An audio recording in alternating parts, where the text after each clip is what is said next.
គ្រាតាម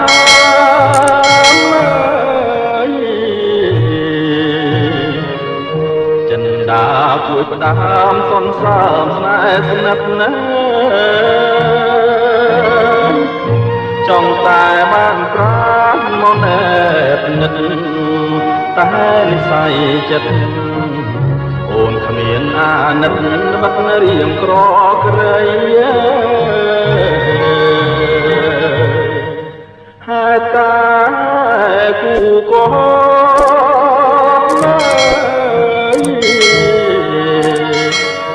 ចិនដាភ្លុំស្អំប្រែជាបាតីព្រាមបដូរជីវិតបឺតគឹងចង់រាយនេះសូដនស្រីបើសិនជាខ្សែក៏បងមិនស្ដាយកូនសែងហូតជាលាស្នាមលោហិតបញ្ជាក់រឿងពិត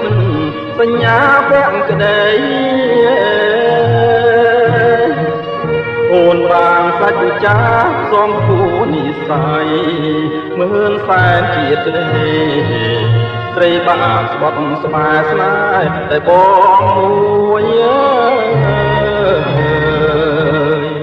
កូនសាញក្រហម